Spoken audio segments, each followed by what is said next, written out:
Hi, and welcome to the Crit Hit Wild podcast, where we cover all things Marvel Crisis Protocol, and we do a new character every week. This week, we're going to be talking about Sam Wilson, Captain America, and I'm your host, Fred.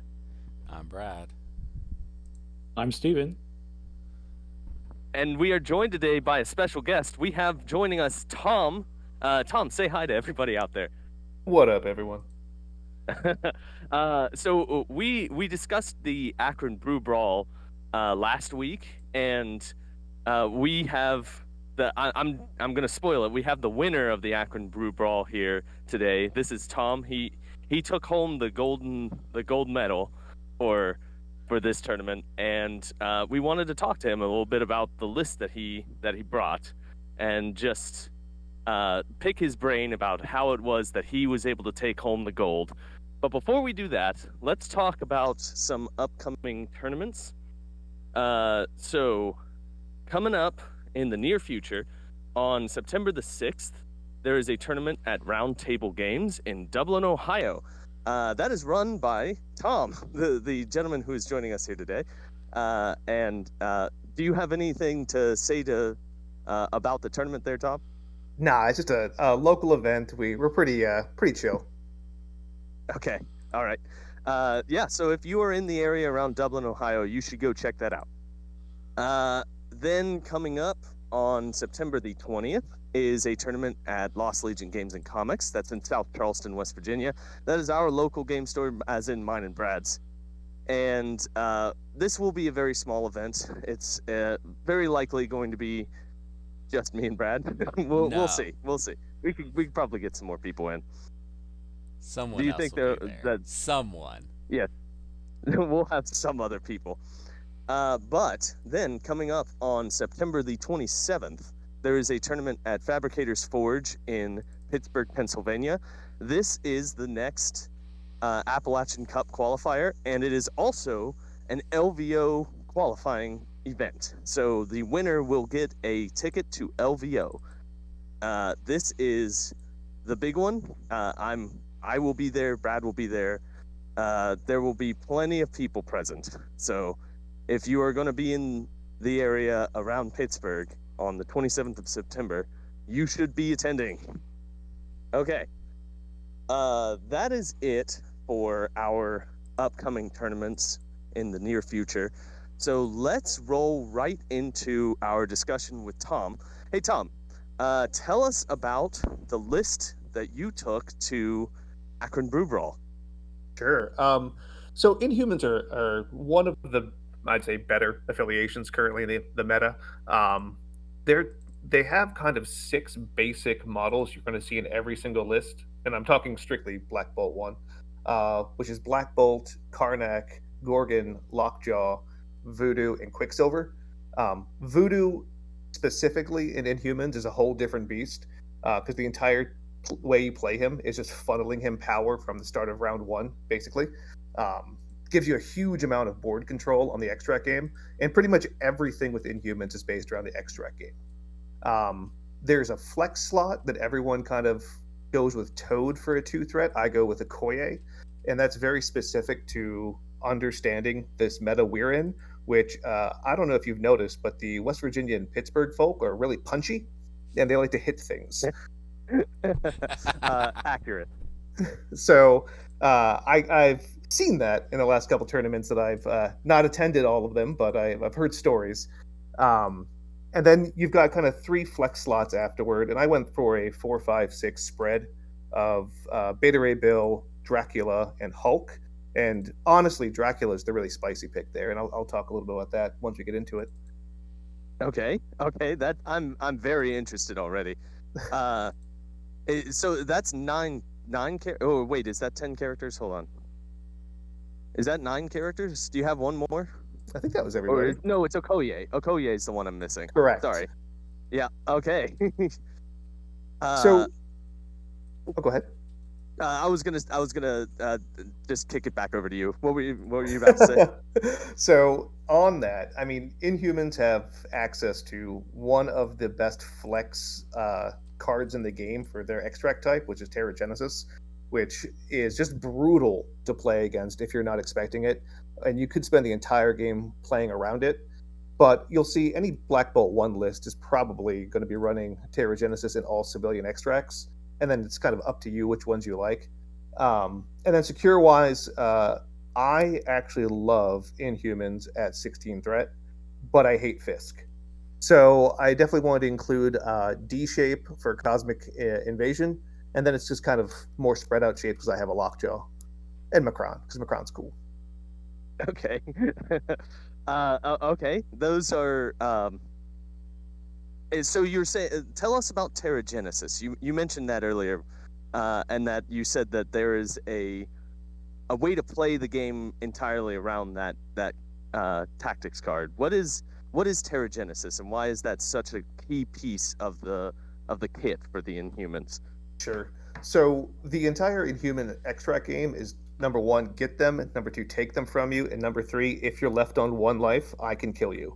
Terrigenesis itself is a card you're playing on an extract holder holding a civilian, and it's a 4-die roll, hit crit wild to do 1 damage per, and if you eliminate the holder, that's a 2 VP swing, as in you get 2 VPs immediately, so that can actually win you the game outright during the turn. Normally, you're doing it on a character and then picking it up with another character, so that's 3 VPs. And if you time it correctly and take them out on top of a secure, you could have a 4 or even 5 VP swing, depending on if it's Terrigenesis or what's that one, Fisk. So it's just a massive swing card that generally anyone playing into you is not going to want their civilian extracts on the table. Yeah, that is it. Having had it done to me before, it is devastating. It is shockingly effective, and the one downside to it is it only works on civilians. So that is spider infected. That is, what are the scrolls, senators? Yeah, unexpected guests. Unexpected guests. Yeah. Yep.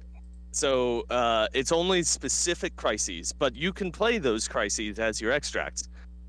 Do you say that usually when I'm picking extract, if I win priority at the beginning of the game, I pick my secures. I would say 9 times out of 10. Do you think that you choose your extracts more frequently, like 9 times out of 10, or maybe not that frequently? So, funnily enough, I would have said yes prior to the tournament, but I actually chose my secures in like 3 of the games when I had prio, and that was strictly due to the fact that I saw that my list was better on more spread out secures than all my opponents. Okay, all right,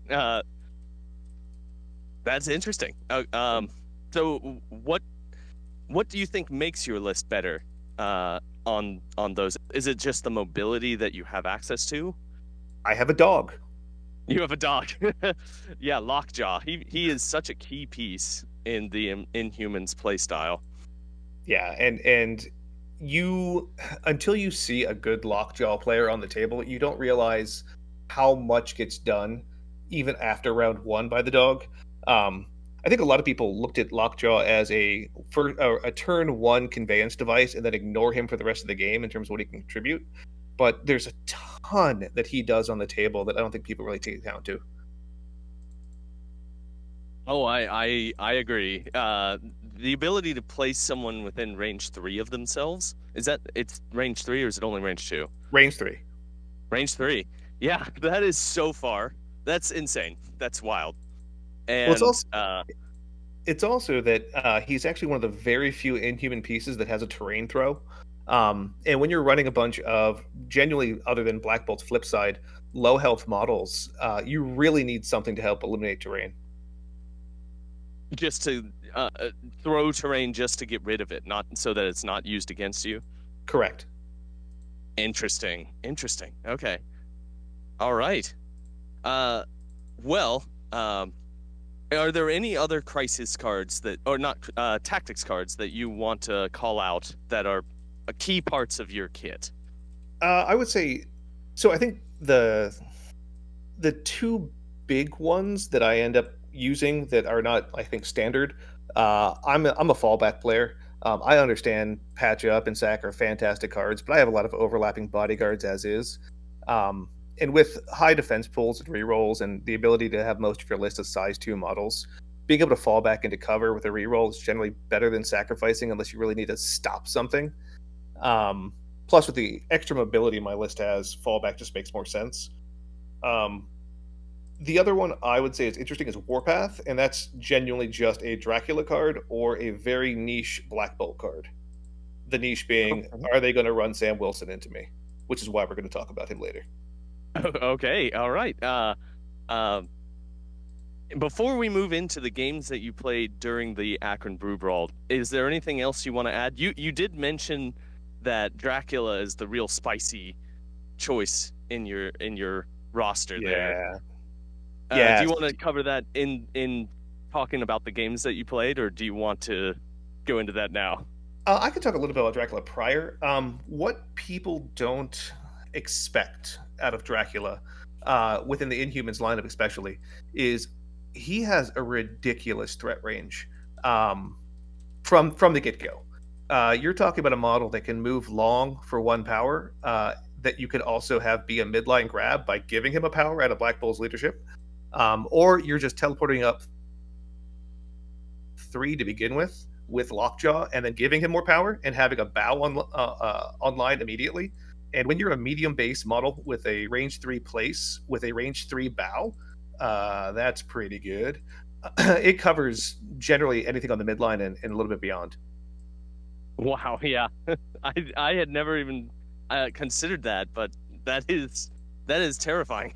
That is really something that I don't want to be up against.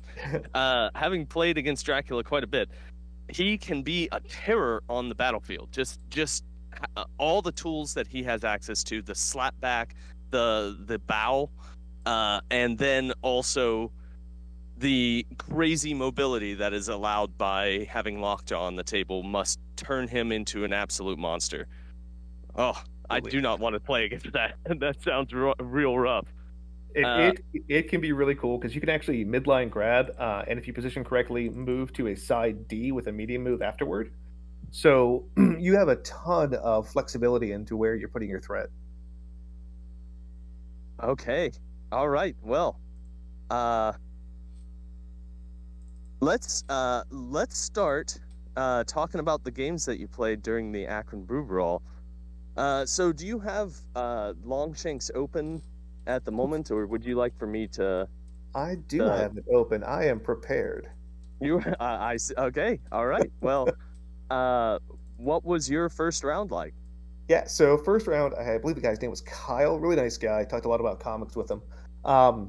So this is one of the from the get go. I saw that this tournament was going to be punching people in the face, and he was running a Steve 3 list. And looking at his extra or his secure choices, it was like Fisk and Wedding Party and Intrusions. I think it was. I don't remember exactly, but nothing I wanted to play. I can punch with this list, but it really is not the type of gamer I want to be. I am much more a movement oriented and steel extract kind of player. So I actually chose Montesi formula, or I chose his extracts so I could play on a more spread out Crisis, which ended up being fantastic because my rotational ability is really, really great. And this is where I started really boiling down Dracula as being the key part of this list. So round one, I think I just teleported Dracula up towards the center line, and kind of I think I didn't even take an extract that first turn. I just left the midpoint open and started passing him power, basically daring him to come into the center or to engage. I will say that was one of the handful of games I've ever played where I've lost Black Bolt, and I think he was off the table by like top of round 3. Oh, wow. Okay. Yeah, very unusual. But I know he had a lot of punching power. I was able to outscore heavily in the early rounds, and then Dracula just kind of closed it out for me. All right. Yeah. So that game, it's Dracula has the intimidation factor against your opponents that people don't really take into. You could just throw him somewhere and say do something about this point, and your opponent might not even have the tool set to be able to do that. Correct. And specific to the Inhuman list, you can feed him enough power that so his spender is a range 3 8-die mystic that has an auto throw size 4 medium away. Yeah. and you can use that on your counterattack, I know, it's ridiculous. It is silly. which is what ended up happening. He ended up spendering with Gladiator into Dracula, and Dracula used that counter to throw him far away Yep. into range of Karnak, actually. Oh, jeez. All right. Well, that first game, it sounds like you saw the punch coming and you weathered it, and you won on scenario. Would you say that most of your games you win on scenario? Like you're playing a more scenario focused game, or I So mean, with Dracula in the list, you have the ability to go beat people up. yeah, I if I can get through a game without ever rolling a die, I'm probably happier. And that's just me playing in general. Um, Uh-huh. I have played Marvel since the very beginning, and my happiest days were when like you would throw 4 attacks out the entire game, and you're just doing them for power. So I don't think we're currently in that meta. There's the relative killability of models is much higher nowadays, so you have to punch. And Inhumans has some great punchers, but it's still dicey. And I'm never going to have a game plan where I'm relying on dice like that. That's fair. The dice can be very frustrating. So avoiding having to depend on them is a good way to have a consistent game plan. Mhm. Okay, congratulations on your first win. Do you want to talk about what happened in your second round of combat? Yeah, so Mac's a great dude. That's who I was playing second round. I've played a couple games with him previously. Um, he was playing Shadowlands, and again, I think I won Prio and chose his extracts, even though there weren't very many civilians, strictly because I didn't want to be playing on his secures, which were very in the middle of the game, punch you in the face. And I lucked out and drew the absolute best secure I could against him, which is McCran. Um, McCran offers a very sneaky thing you can do with Okoye, where you can have her move up to a back point, flip it, and then move out of range one contesting of it, generally behind cover, and then have a bodyguard bubble that is not affected by Shadowlands leadership. So I did Oh, that. okay, interesting. Yeah. Go ahead. I hadn't even thought about that, but that's absolutely a great tactic to use, Yep. being So immune to his leadership. yeah, it's brutal. And there was the other half of this where, since I took Karnak to the far flank behind cover to pick up one of the hammers, he, looked at the other side and had there's a Dracula there. He doesn't want to deal with Dracula grabbing it, running back to my base. He walked up with Loki 2 to take his, a relatively tanky model. However, again, a lockjaw place pass a power bow by Dracula then gave me a double tap from Dracula into Loki, and then a great refuge onto my home hammer, passive power, pick it up with Black Bolt, and daze him round one, retaining Prio and KOing Loki to the top of round two. That what you just described is nuts. Dazing Loki 1 round 1 Loki 2. is Loki 2, sorry. Loki 2 round 1 is wild, but very impressive. That's a coup already in this game that's happening. And once again, Dracula, being far forward, wasn't required to go near a point, so he was also not triggering the leadership. Yep, yep. All right. And Loki 2 in so Loki didn't do anything this game. no, he picked up a hammer and did an eye pity one time into Black Bolt before dying. Oh man. And that was Okay. strictly like McCran's a great secure against Shadowlands for like distinctly that reason. I see. All right. Well, how did the rest of the game shake out? I mean, Mac put up a fight, but at that point you're already down 5 threat at the beginning of round two, and I've got 3 hammers, 2 of them on Black Bolt in a bodyguard bubble of Okoye. Right. Yeah, at that point, the writing's on the wall. Yeah. Okay. Yeah, that sounds incredibly uh just heartbreaking for your opponent, like Yeah. that sort of thing occurring. But that's what you got to be prepared for when you're up against Dracula, Yeah, and and then Great Refuge giving you the mobility again to move around. yeah, and kudos to Mac, man. He took it with style. He was like, "Oh, well, that's not good. Sure hope I kill you." That's all you can do. That's all you can do. Yep. All right. Well, congratulations on winning that game. Do you want to talk about your third round? Yeah, so round three was actually against one of my locals, Jeff, who was playing an Asgard CS mix. And again, I think I had prio and didn't choose my extracts because I didn't want to play specifically scoundrels because that's a lot of work against Kingpin. Um, so we ended up on deadline, and I think I chose 16. Maybe he chose 19. So my big thing with deadline is I've got Dracula, Great Refuge, and Lockjaw, so I can move a ton around that battlefield, and I have really good distances all around, and I abuse the mobility there like really heavily. Uh-huh. Uh, Dracula has been in all three of the games so far. Yes, and that was not expected while making this list. It's clearly working. It's clearly a very functional way to play this.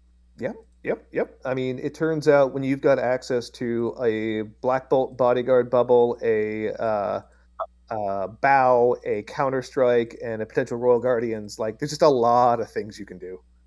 Yeah. Are you? And I've heard that you've been playing Karnak some. Have you played any? Did you say that Gorgon was in your list, or did you not say that? So this is actually an interesting point I think to make. Gorgon is a phenomenal three threat, and you will not play him every game as Inhumans. You will, if you're playing Black Bolt one, you're almost always taking Karnak. The combination of Karnak and Lockjaw is how you power the majority of the things you do in the list. Okay. While we're here, do you want to go into how Karnak really meshes with this? Like, what is the thing that Karnak brings? Sure, sure. So with Lockjaw, you're already utilizing at least two of his power, if not all four of his starting power, to move models turn one. Um, and so you're kind of stuck in a situation where you still need somebody to either sit near the dog and generate power. Why not? Because he can meditate. Or you want someone that you can trust to hold a single point on a side. And Karnak is extremely tanky into a single point on the side kind of holding situation because of the way that his defenses work and his weakness tokens. So he ends Right. up just being a hugely valuable piece. Okay, fascinating. Do you ever use his bodyguard card, or do you I just do. not play that with him? Yeah, so that usually depends on whether or not Dracula is in the list with him. If he is, I will. If I don't need a recal, it kind of depends on when you're looking at your opponent and what they're bringing. With him, you have to be careful if you use that bodyguard card and that model that they're going into has a lot of access to terrain throws or character throws. You might just be setting up two models to die instead. But it's such a valuable card. Yeah, yeah. Okay. All right. So, into round three, your game against Jeff. Uh, did anything else of note happen in this game, or was it just at this point your mobility helped you to pull out the win pretty quickly? Yeah, the only other thing was there were several occasions where I literally just moved models away from Jane and never attacked her. So I think she charged turn one because of Wong and then never charged the rest of the game. Oh, okay. Because you just never gave her the ability to get a target. Correct. That is impressive. That's impressive. Telling you, man, All right. mobility wins. I'm seeing that. That's I used to play Web Warriors, so I'm familiar with the way that rotating around really can shut down your opponent's plans, but I didn't realize that Inhumans had this much mobility on them. But obviously they do. They have the dog. They have the dog. They have Great Refuge. Refuge has changed that calculus quite a bit. That card, the longer you can go in the game without using it, the better, and it just makes a huge difference. It is a tremendous move. I've played against a completely different build of Inhumans before, and he used Great Refuge in order to safe grab one of my close F extract objectives, and with Quicksilver, So he round 1, he used Great Refuge to move Quicksilver up 3, and then move Quicksilver in position to steal one of my F. Yep, I actually think that's one of the weaker uses of it, but it's still really good. Okay, yeah. You said you want to hold it until later in the game. How late do you want to hold it? Like, I mean, it's you it's not wanna... like it's not a you can do it every game. Sometimes you have to burn it round 1 because you need to position Black Bolt properly. But if you can hold it, what you're doing is allowing Black Bolt to retain his mobility on a rotational secure, which he normally does not have outside of the dog. And it's really easy for the dog and Black Bolt to not be close enough to each other to really take advantage of it later in the game. So if it's a centralized scrum, I mean, you can burn it immediately. Who cares? But if you have something like a D or a B, you really need that card to kind of stick with you longer because you're going to need to utilize it. Okay, just to give you some mobility with Black Bolt. Yeah, a lot of this list hinges around Black Bolt staying relevant. Okay, all right. Well, let's move on to round number 4. Who was your opponent in round 4? So one of, I think, all of our favorite opponents is Bryce. Great dude. Oh, yeah. And I truly appreciate my games with Bryce because he's one of the few people that regularly plays not punchy into me, and we just get to have the weirdest back and forth scoring games, and that's what we had in this one. It was neck and neck all game. Um, this one, I ran the more traditional Inhuman 17 with Voodoo, um, and this was actually a civilian secure, so it was fine, or a civilian extract. Which is running Voodoo and a 2 along with Karnak, Lockjaw, and Black Bolt. And this is where you're really just powering Voodoo up to do like multi possessions to drop extract, which I think I did at the top of round 3, where I think I made him drop 2 different extracts on 2 different parts of the board, and just threatening that kind of play throughout the game. Yeah, that's uh, just being able. So Voodoo, this is Voodoo shining instead of Dracula shining. Did you have Dracula in this list, or did you not even bring him?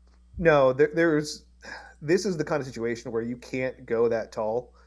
He was playing Spider Foes under Oct 2, so he's going to have heavy rotational play because, I mean, he's got Toad, which I was expecting. I also expected Bill because Bill is very strong into both Black Bolt and Voodoo because of the hammer and the throw, and has the tankiness to hold up against it. And then knowing Bryce, I was kind of figuring on Lizard. Lizard.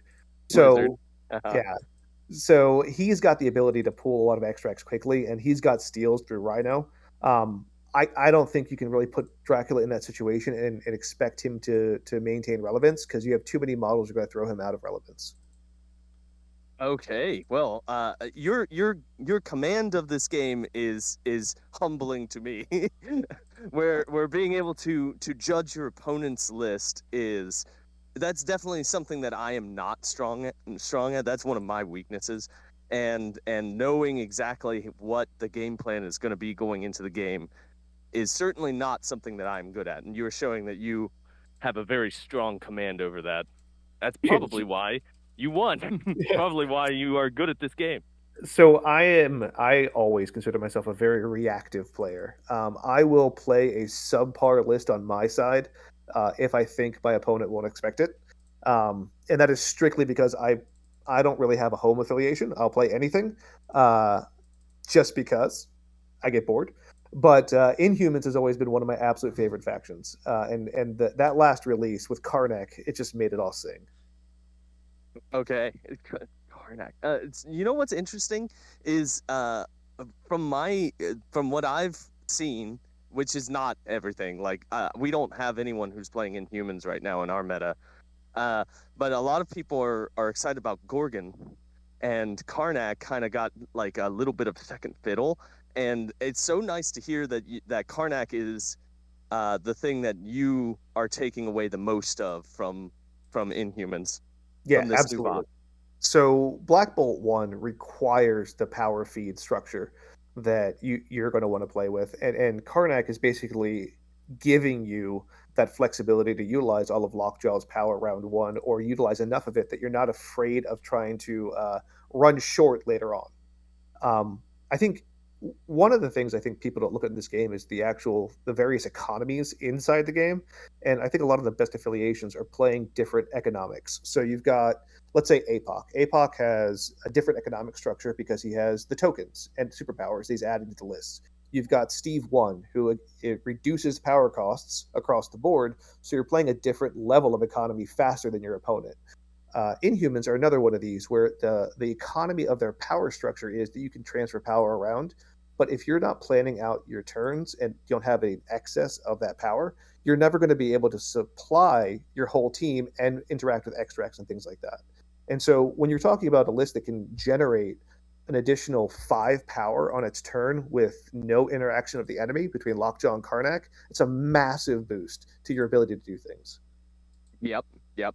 I see what you're saying. Just having meditate is a tremendous help. Yep. And now Gorgon's fantastic. He's a great model, but I genuinely don't think Inhumans is his best home. I go to squad goals every year, and one of my partners, Conan, ran Gorgon and Steve One with reserve members, and it's one of the dumbest things that you're ever going to see on the table. Yeah, yeah. Getting those cheaper superpowers just turns him into an absolute monster. Well, and well, it's his charge, but the reserve member is giving him the additional die on his attack, giving him a 5 die to a 6 die reroll one on a 3 threat, and then a 4 die physical reroll one going to a 5 die once a turn. It's just stupid. Wow. Okay. But that's a little bit of Steve One tech for everyone who's listening. All right. So that was round 4. Oh, that you just... let me. I should probably note that game was won on Terra Genesis. We were like neck and neck, tied up the entire game until I Terra Genesis at the very end. At like we were like 14-14 or something. I Terra Genesis to close it out or something. Yeah, I remember coming over and checking the score, and it was always the same. It was every time that I came over, it was the same for both of you. Yep.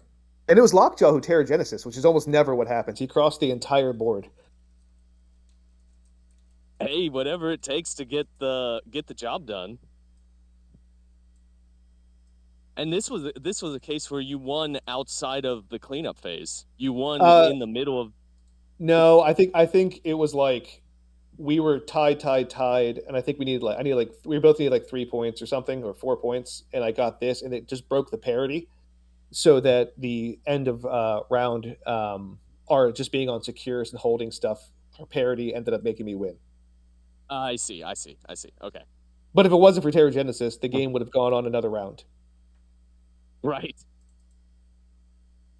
Okay. Well, that was round 4.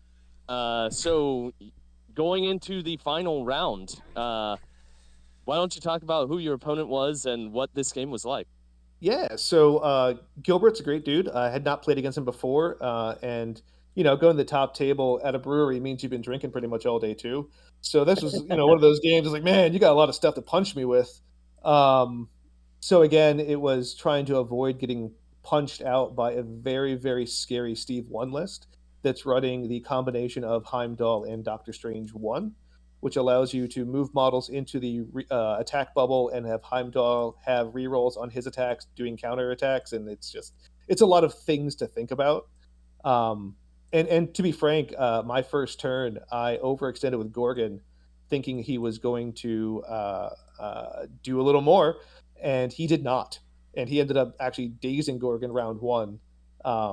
But one of the things you can do with a Hulk in your list with Lockjaw is you can actually teleport Hulk to a midline point and still have 2 actions remaining when you start your turn. So man. It's just so incredible, the mobility that Lockjaw opens up. It does. He's a good dog. He is. And round one mobility. Damn. Uh, okay. So you pull this game out. Yeah, Was this game this is actually particularly closer? so it was a tight game, but I actually should note that Lockjaw is who won me the game. He again, just instead of thinking about the game as I need to daze things, he survived a AOE cable attack, and he ended up teleporting himself and Karnak 3 away from my opponent, and they were both holding extracts. And that's what saved them. That's what got you the win. Yeah, Those at that those point, extra VPs. yeah. Well, at that point, you're walking into a black bolt that doesn't have to move, and I had rotated Hulk down to the bottom earlier in the game, um, and just moved him up to throw someone away to close it out. All right. Well, congratulations on winning the fall brawl and pulling a victory for yourself. This was a hell of a good event. I really enjoyed it. It was 5 rounds, which is a pretty long day, but I had a great time doing it. How was the event for you? Oh, it's fantastic. I went to the first one, which is I think where I met Brad the first time, um, and had a great time. And I think I missed the second and third one. The second one I was at an event, and the third one I think I had COVID. But I was so happy to get back out there and see everybody, and it's a great venue. Oh yeah, I've been to every one of these, and they are one of the best events that are out there. It's really a lot of fun. Uh, Before we move away from this segment, I have a few more questions about Inhumans and about the choices you made in your roster, just to get the record out there. So what about Medusa? Like, does Medusa just not have a place in the roster for you? So I think with the general Black Bolt Inhumans builds you're going to see, you're always going to have 6 set slots, as I mentioned. You're going to have a 7th slot for a 2 threat, and you have 3 flex slots to play with. And you really have to figure out what you're trying to accomplish in the game as Inhumans and understanding like your power economy, your movement economy, and everything. And the problem is you don't have terrain throws, you don't have character throws, and yes, Medusa has a character throw, but it's limited to size 3 and not size 4. And you're generally not worried about the size 3s. So you really, that 4 slot becomes really an important slot to be able to fold out at lower threat values. Um, it's just, it's tough to fit her. I had a previous version of the list that was running Namor and Medusa, and that's actually fantastic because it gives you better reliability on Medusa. Because when she's throwing 2 rerolls instead of 1 reroll, your flurry is a much more likely to happen. At least it feels like on the table. But I just can't fit her in the current list. Right, just because you only have so much space. There's only 10 slots that you can fill, Yeah, and she just doesn't. She doesn't make the cut. I think Uh, if I wasn't running Dracula, I would consider her again with Namor because that was a very strong concept, but it had some weaknesses into some of the matchups I was scared about. that's fair. That's fair. Uh, and what are your thoughts on the other two Inhuman leaderships? On Medusa's leadership and on Magnus's leadership. Actually, I don't think Magnus's leadership is bad. I think we all Oh, looked at oh, it. okay. We all looked at it to begin with and went, "That's dumb. I'm going to lose every game because my models won't be on secures." But you can plan around it. I've played him a few times, and even I had a game against Savage, I believe, at a local like get together on a weekend, and I was playing Max into him, and I think I rolled a skull for like the first 3 or 4 rerolls, and we were like, "This is going to be terrible." Except then you realize Max has one of the greatest spenders ever in this game. It is stupid. I don't remember it off the top of my head. Can you remind me what Sure, the spender it's does? if I recall, it is a range 3 Mystic 9 die reroll 1. Your opponent does not add dice or get to modify dice. Ooh, 9 dice. Yeah, you're right. That's pretty solid. Yep. And so when you think about all the various tech in the game for defensive stuff, that thing just tears through it. So I think there's a world where Max is a good list, and you're going to capitalize on utilizing models like So my personal favorite model in the game is probably Logan. Logan is amazing under Max because you can choose the timing of your places on the offense. So if you roll a skull, you can just have them place you first, and then you just place yourself afterward, and you're just increasing his killability. And you can also play with other models, like say a Nebula, if you want to do the placement. But I just, again, Max is a killing list. You're relying on killing things, and that's where Gorgon is probably better than Karnak. Medusa's leadership, I don't really like. You're relying on killing something once a turn, so you have a whole lot of activations where that leadership's never even coming into play. Right. Okay, and it costs you a slot. Yeah. And I think when we look at a leadership like that, Malekith brought the fact that he was killing things to the table. You can't really rely on Medusa to kill anything. Right. Because Malekith is a 7 threat that murders everything in his path, and Medusa is a 4 threat that can possibly kill things. Yeah, and if you think about it, the timing of the effect of her card actually is kind of a win more card because you're not able to move the other models on the table. You're only moving yourself and healing yourself. So if you kill someone as the second activation or the second action on your turn, it's not like you need to get back on the point usually. So you just it's kind of a waste. That is a very good point. Okay. All right. Well, those were all the questions that I had. I've been talking a lot. I'm going to throw it over to Brad and Steven. Do either one of you have anything you want to talk to Tom about before we move on to another segment? Yeah. I want to, show that other side of the Inhumans in that they suck. I hate them. No one should play them. They should not be in the game. They did a genocide. That's all I had to say. I mean, I will say Blackagar Boltagon is the worst alias in the entire game. That's the one thing I'll give them. I love that name. I love that name.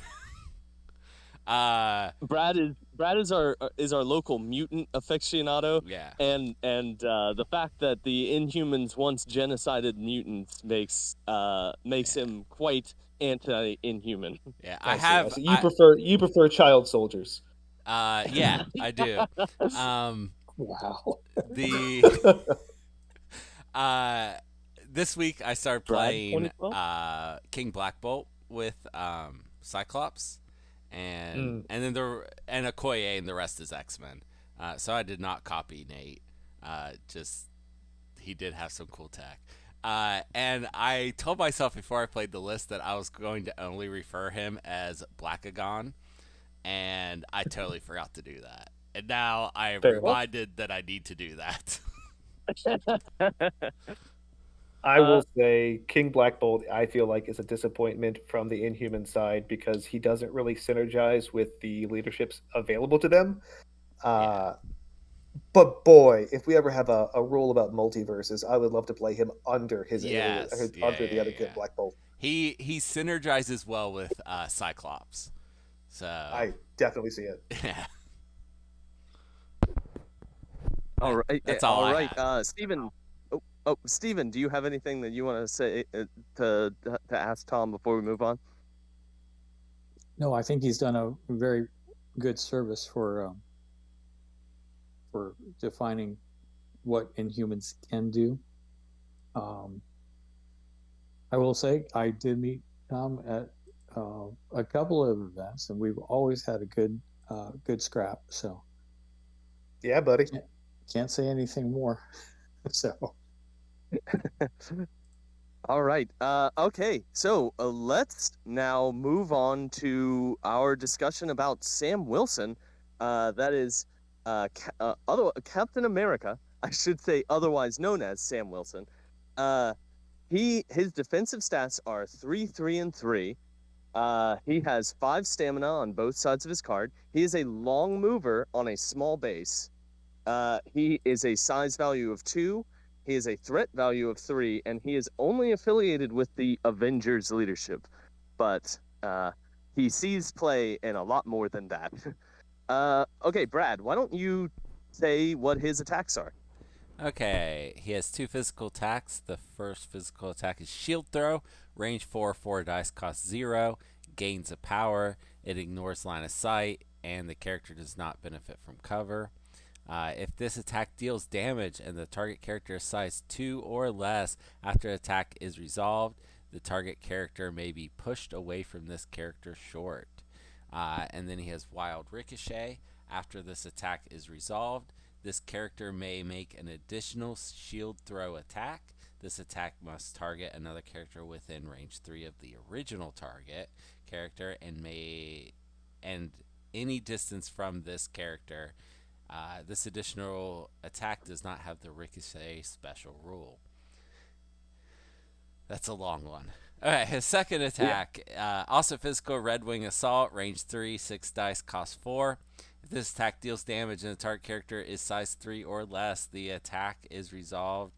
After the attack is resolved, the target character may be thrown away from this character short, and after this attack is resolved, place this character within range 2 of its current position. Okay, Steven, why don't you do the first 2 superpowers on his card? Sure. We have charge. It is. Did you want me to do the leadership then? Yeah. Do the leadership first. Do the leadership Okay. and then charge. For all our listeners out there, this leadership has been errated and FAQ'd. Multiple times? Yes, multiple times. So if you go to Cerebro MCP, I believe that's the site. I have it pulled up. It does have under Captain America, it does have the errata that you would need. So his leadership now reads: when an allied non-grunt character is dazed or KO'd by an enemy effect, choose another non-dazed allied character. After the effect is resolved, the chosen character removes 1 damage, removes 1 special condition, and may advance short. The character can be affected by this leadership ability only once per round. Then we have charge. Then we have charge, which will cost you 2 power. It is an action. This character immediately makes a move action, followed by an attack action. This superpower can be used only once per turn. Okay, and Tom, why don't you finish up the card? If you've got it, do you have it available to you? I do have it. What are we on? Airlift? Yep, Airlift. Sure. Airlift is a 2-cost reactive. During its activation, when this character begins a move action within 2 of another allied character of size 2 or less, it may use this superpower. After this move action is resolved, place that allied character within 2 of its current position. This superpower may only be used once per turn. Vibranium Shield, another reactive for 2. When this character is targeted by a physical or energy attack, it may use this superpower. Add 2 dice to its defense roll against that attack. He also flies because he's got wings. Yep. All right, so that is Sam Wilson, Captain America. This model absolutely slaps. For a 3-threat model, he had so much utility. All right, who wants to talk about this guy first? I'm going to throw it to Tom. Tom, why don't you talk about... I want to rant about Sam for a minute. So, this guy. So, I talked earlier. I think I mentioned my team partner Conan played so much Sam, and it's just unreal what this guy does for a couple of reasons. He breaks the laws of physics. So I don't know, Brad, if you really wanted to reread that shield throw attack, but it's got the after situation. He's basically OG Medusa. So he can bounce something into someone else or push someone and bounce into someone else at his choice, and it's just unreal how far that distance can be. It might be the longest distance attack in the game. Yeah, might be. If you push first, yeah. It's ridiculous. And the basic power economy of this game I kind of mentioned is one thing, but there's an action economy concept as well. And this guy, he has probably more potential actions outside of Quicksilver's dice just deciding to go off magically than any other model I can think of. When you look at how many things a character can do in a turn, and you can charge to consume a move action and combine it with an attack action, your attack actions can each be 2 attack actions, because why not? And they can also push people. and you can still move one of your own characters at the same time. It's unreal what this guy can do on the table.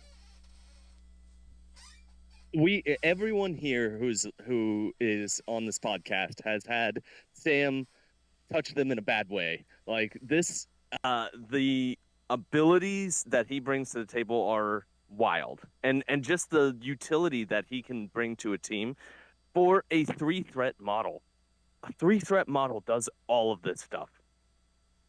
Yeah, when Steven and Brad reached out to me about coming on, and they said, "Hey, we review a model," and I was going to try to see if any of the models I used in my Inhumans list were available. They were pretty much all used up, but I thought, what's the thing I fear? And it's Sam. I have had terrible experiences into Sam as Inhumans, and that is why I bring Warpath. Because almost every Inhuman model is size 2, and all the models you splash are generally size 2, except your larger splashes. This guy single-handedly can do more against a team like that than almost anyone else. Which is why I'm going to be playing a bunch of Sam coming up, because I'm going to have a counter for him next time I play him. You're gonna do you want to reveal what that counter is, or are you just I gotta figure it out, man. Yeah. Oh, okay. Yeah, this is more. He's playing the enemy to figure it out, so he can figure out what. Absolutely. As the player. Oh, I see. I see. Okay. Yeah. Okay. Because there's kind of a couple things with Sam that are fascinating. His leadership is not great right now. It's still good, but he, as a model, he dominated during a period of slower games with low extract counts, that he could still use his high mobility to capture secures. Because the way his leadership works is really just, again, it's an action multiplier, but you require your opponent to do something first. So it's a little tricky to line up, but the mental tax that this guy puts on your opponent is just ridiculous. The difficulty with him currently is the game has accelerated to a point where, yeah, things are more punchy, so you die a lot, but there's enough VPs on the board that you can score out generally within rounds 4, if not 5 at the latest almost. Very few games, I think, go to 6. And his leadership is kind of worse as it goes on, and it's kind of non-existent the first couple of turns. Or the first turn. So I think as a leader, he's probably not in his best position he's ever been. But as a splash model, the way that the crises are spread out and his ability to move himself and other models and just hit so many parts of the board, I think he's just as good as he probably has ever been. Oh yeah, I completely agree. Brad, Steven. Would you like some more spicy tech here, Tom? Go. What you got? So I know the double trigger after. So if you do the damage and you push somebody away and you do a ricochet, you'll have a power to actually hit a flyer and trigger a bird of prey. His tactic card. So if you push somebody towards a flyer, and then you target them, then you spend 2 and you add 3 dice to your next shield throw. I'd have to look at the timing window on that. I don't know if you can play a reactive ability in between, because you can't do like a Corvus Glaive reactive in the middle of his flurry. I'm not sure on the timing on that. Corvus Glaives is not reactive; it's active. It's active. Okay. Yeah. Then that's even more dumb. I hate that card. Bird of Prey is when you target an enemy model. I have it up. That card's stupid. Yeah. As someone who's running Black Bolt, dude. I mean, I've seen that guy. That guy kills me every time. I'm pretty sure Chance threw Sam in his list after we played. Oh yeah. Specifically for that reason. It makes sense. Oh yeah. I haven't read this Bird of Prey card in a while. This card's real good. It's real good. Re-roll his dice on the attack roll. Yeah. Well, and they about randomly lose flight. That doesn't matter, but that's funny. So who doesn't care about it is Dracula, because he only has flight when he moves in that one way. Yeah. He's only when he's a bat. Mm-hmm. All right, let's talk about Bird of Prey since we're talking about it. So it is an unaffiliated reactive tactics card. When Sam Wilson targets an enemy character that has the flight superpower with an attack, he may spend 2 power to play this card. Sam Wilson adds 3 dice to the attack roll against that character and may reroll any number of attack dice during this attack. If this attack deals damage, the enemy character loses the flight superpower until the end of the round. Yeah, it's just pumping up his attack. It makes it more likely that he can push whoever it is. And like, if you think about Marvel history, MCP history, I think this box is one of the most influential boxes that ever hit the table because it also contained Eye in the Prize. Oh yeah. Oh man. If I remember correctly. Yes. Who else is in this box? It's Sam Wilson and who else? Oh, it's War Machine. Don't worry about him. Oh, okay. He had a very specific time when Gamma Sam Spam was a thing, but I don't really worry about him nowadays. That's a character I'd like to see get a rework. Agreed. War Machine. Yeah. He doesn't really feel like War Machine. Like he's not hitty, or he's kind of hitty. I don't know. He doesn't really do anything. I think, I really respect a lot of the things AMG has done from a character creation standpoint. They've nailed some characters, but I just don't really like the way they've done the Iron Man and dudes in suits with robot stuff. They make them very static, and I don't think of them because they're flying around shooting stuff, and that whole static thing never makes sense to me as just standing there and shooting. They're usually moving around the battlefield, and I think War Machine suffered from that. Yeah, they are moving around a lot. I never even thought about that. That's stupid. I mean, you're dead on. You're correct. There's just a couple iconic, and I think this is the problem, a couple iconic MCU scenes where he like stops and shoots some stuff, and they kind of grabbed onto those moments instead of the more general moving around shooting stuff. Yeah, and I think maybe it's interesting to say this, but he was designed at a different time when they didn't understand the action economy of the game as well as they do, except they also packaged Sam in this box, so I don't know what to say about that.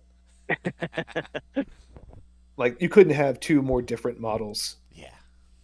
Well, do you feel like Sam is on the other side of the same coin? Like, Sam is maybe a little bit too much on like he's too effective? Yeah, maybe a little bit. I feel like it's the same thing. It's just they messed up with making him way too good, and he's a 3 threat, which means that he does not have like a crazy outsized impact on the meta, except he does, and I think it's very unlikely that they're ever going to touch him. They're never going to nerf Sam. It's just they kind of nerf him by changing the game around him, by getting rid of certain crises. Yeah, I think the more points you have on the table, the worse, quote unquote, Sam's leadership is, but it still makes him a very impactful piece. Because in terms of covering distance, there's very few models who can do it like he can. Absolutely. I want to let Steven and Brad talk about Sam before we move on. So, Steven, what are your thoughts here on Sam? Has he ever really touched you in a bad way? No, but I've played him before, and I will agree with Tom, but he's just not my play style. I mean, honestly, to tell you the truth, I have a hard time playing good guys. I really do. So this is why I play Spider Foes and I play Hydra. Those are my first lows, but when I did play him, I played him in Steve 3. That was kind of sick. Just getting the ricochet any time I wanted was quite nice. So close to guaranteed the ricochet every time on a 4 dice. Yeah. And then I did do the bird of prey trick. That's why I mentioned it. So. Yeah, that's nasty. I don't know if you like to mix and match, but he is a really good spider foe. Yeah, but I did take that in consideration, but the thing with my Spider Foes list is that I don't have a lot of mystic attacks. So I put Strange 1 and Magic in there as my 3 and 5, and I'm still debating between Ancient 1 and MODOK 1. So MODOK 1 specifically for Gambit and Doc Ock Steve 3 lists. That's fair. I think if if Carnage is as good as he seems to be, I think Sam becomes a better and better splash for Spider Foes. He's been eating it up as of late. Carnage has, but unfortunately, he's not in my list right at the moment. So fair. I still ask Fred. I still find very good use out of Venom. So. Oh yeah, and I played against Steven in the Brew Brawl, and Venom was a nightmare. He was a nightmare for me. So yeah, which in Inhumans, I mean, I know Black Bolt has that attack, but that power to just pull anybody, anytime, anywhere, it's so good. It's not even funny. Yeah, no, I think Venom is one of those models that a lot of people don't get the right value out of because they're trying to counterattack constantly instead of using his abilities, and his abilities are very good. Yeah, definitely. So, but no, like I said, I can't agree more with Tom's points. I haven't seen him played against me all that much, but I have played with him. One time as his leadership, and like I said, one time under Steve 3, and yeah, he did work. He did a lot of work. So. All right, Brad, do you have anything to add about Sam Wilson? No, I said my piece. I'm good. Okay. All right, so we're pretty up on Sam Wilson. So we need to give him a letter grade. This is a 3-threat model who has a what used to be a pretty great leadership. I mean, you no longer see Sam spam everywhere, but he still is a fantastic model on the table. He has too much that he can do. He will impact the game no matter what you're playing. Whatever you're playing against, he's going to have a good impact on the game. This is an A+. This model's an A+. I'm tempted to say S, but I'm not going to. But yeah, I mean, Sam is an A+ model. Brad, what letter grade would you like to give to Sam? A. He's very good at just running through the board and pushing models away and stuff. I think he's great. Steven, how about you? I agree with Brad. He is an A. Okay, and Tom, what letter grade are you going to give him? I mean, I know I shouldn't give him S, but he's the Freddy Krueger of Marvel in my brain. And genuinely, the game has changed enough that he is no longer that, but he is definitely an A. He's still solidly splashed in lots of places and has a huge impact on games. Absolutely. Okay, that was our take on Sam Wilson, Captain America. Hey, Brad, why don't you tell us about some comic books that feature Captain America? Sure can. So, I stuck with Captain America Sam Wilson. So these are not him as Falcon. I mean, pretty much. The first thing I got is Captain America, the 2012 series, 22 through 25. This is Rick Remender and Carlos Pacheco. And Arnim Zola is on the attack, and Old Man Steve is trying to stop him. But with no one to be Captain America, can he be stopped? So a new person steps up to be Captain America in the finale of this story. So I kind of already broke what I said, because Sam Wilson is Falcon in most of the story, but he becomes Captain America. It's an origin story, although not, because he's already been Falcon. Yeah, he's already been Falcon, but he becomes Captain America here. I thought this was an important story to include.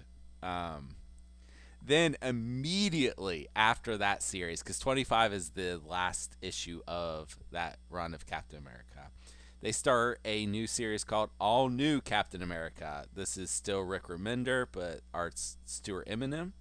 And this is Sam Wilson's first solo comic as Captain America.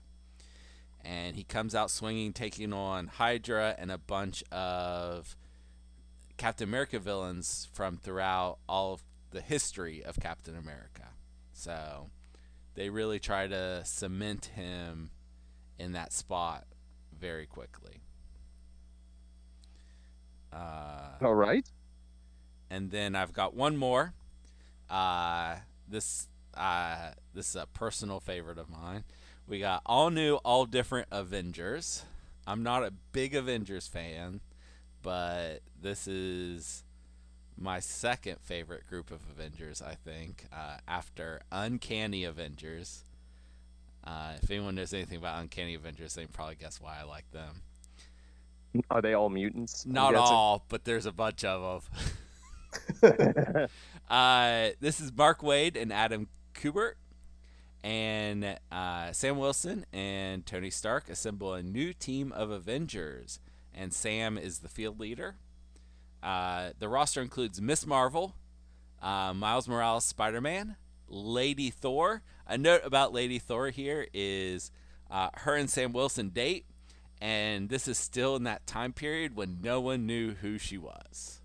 So wait, so is this Mighty Thor or? Yes, yeah. Okay. This is Mighty Thor. No one knew who Mighty Thor was at this time. And then what else? Oh yeah, the first villain they fight, I love this little piece, is Vision. Vision? Vision's the villain? Yeah, he's on the team and he's the first villain. Okay.